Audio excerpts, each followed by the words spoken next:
Dragon Ball Daima has been quite the show lately, hasn't it? Oh man, seems like yesterday when I watched the first 3 episodes of it and couldn't be to watch the rest. And I still feel that way despite everything that's been happening in the show. But you know, similarly as with Star Wars in recent time, I'm just sort of over it. I grew up with Dragon Ball. That much will never be something that I go against. I mean, obviously, Dragon Ball Z still at its core one of my favorite shows of all time. But it's just a lot of the recent stuff that's come out for it. It's just been you know, for me. Super had its moments that I've loved. You know, the movies have been great for that. Still need them to animate those manga arcs, but let's be fair, they never will at this point. And while the Dragon Ball community being what it is, you know, I'm not surprised that all I've really been hearing of Daima has just been the transformations, the fights, because as much as they try to claim this is the hypest shit ever, it's literally the same thing as everything else that's been made for the show, so I guess it's consistent in that right. Of course, me being a part of the Dragon Ball community, it's impossible for me to see something without it being spoiled,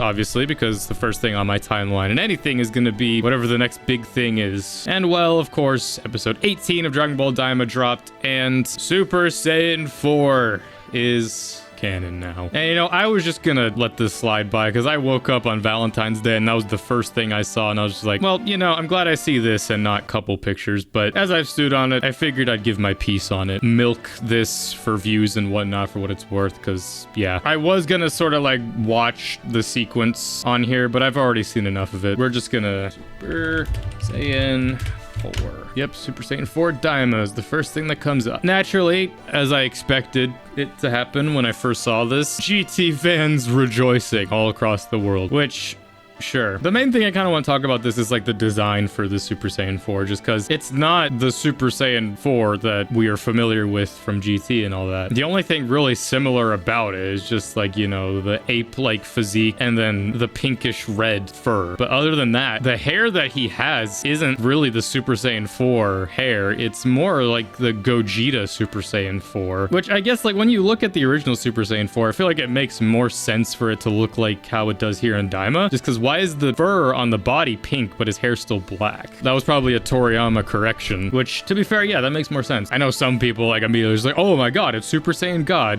Relax. I'm sure it's just, you know, it makes more sense to match that color with that, which is interesting because, like, Super Dragon Ball Heroes exist and, like, all the other Super Saiyan 4s, so it's like, that's kind of like how we have the manga colors of certain characters, and then now, like, in more recent times, the anime and whatnot have been trying to match more of those correct colors. The biggest thing with this is just, like, how the forearms and the arms are very ape-like, which I don't know if that's just a subtle thing of like trying to give seed to more of Goku being like the Son Wukong kind of thing, trying to go more down that route, making him more ape-like in this, which, you know, I've already seen some discussion with this form and how, though it looks like obviously Super Saiyan 4 and then it operates very similar to Super Saiyan 4, it might not be Super Saiyan 4, because I mean, to be fair, I haven't fully watched the episode. I don't think the proper name for it has been Super Saiyan 4. Honestly, in classic Dragon Ball fashion, I wouldn't be surprised if they don't even ever give this a name in the show, and then like maybe the action figures or just like some magazine somewhere gives it the name. Like how we never knew what Vegeta's blue evolution form was called until it was named in something later, because they never gave it a name in the show. Same with Super Saiyan Rage, same with Broly's transformation, because I feel like they're too scared to call it Super Saiyan 4, but all the marketing and whatnot and all the action figures and stuff later is probably just gonna call it Super Saiyan 4. Honestly, going into Daima, I could have easily predicted that this is where it would have gone. I mean, this is pre-Super, so it's like they're not going to be delving into God Key or any of that, because that hasn't even been a concept yet, even though they've already been delving into concepts that are introduced until way later. But, you know, continuity, who cares? Because, I mean, you know, Goku has his tail as a kid again. The way it's done, it's like the Namekian, like, messes with his DNA, so it's like, it's kind of going with that whole thing of, like, the Namekians being able to, you know, unlock the latent potential of a warrior and whatnot, which I don't know if that's exactly what this is, but it's also just sort of altering his DNA, kind of like how the Blood Waves in GT, you know, do that to be able to reawaken the Ozaru. The only thing with this that makes me not think that it's Super Saiyan 4 is because there's no golden Ozaru, which then, you know, they control, and then it's in this humanoid form. The design wise, yeah, it's Super Saiyan 4, but I would like it more if they gave it its own unique name or something, or if it's something different. It's Dragon Ball, so they're probably not going to explain it at all, really. And also knowing this show, they're not going to do the same thing for Vegeta, even though they had him go Super Saiyan 3 in this show. The biggest thing with this show is that, like, for me personally, I'm just waiting for them to fuse. But with this show, as with the fans, they're just forgetting that Super exists, so I wouldn't be surprised if they do fuse, even though in Super, Vegeta that he said he would never fuse with Goku again. At this point with Daima, I feel like they should openly just say it's just like, this is its own continuity, because then they could just do whatever the fuck they want, just like Super Dragon Ball Heroes does. It would make other fans, like, you know, the super fans and just people who are trying to, you know, keep track of a coherent story, but it's Dragon Ball. We should have let go of that a long time ago. Daima is just its own thing, which I feel like that's kind of the headcanon for a lot of people anyway for the show. It's just like, it's its own thing, because a lot of the stuff they introduce in this and talk about it clashes a lot with a lot of other stuff that's established in Super. To be fair, I already know with this show, it's like, it has a lot of the same problems and holes that Super did, but it's prettier than Super, so people aren't talking as much about it. I am sad though, because that means we don't get to hear Sean Shamel do a modern day Super Saiyan 4 voice again, even though he's been doing it for other stuff. You know, just the super gravelly Super Saiyan 4. But I guess we get to hear the kid Goku try to do that Super Saiyan 4 voice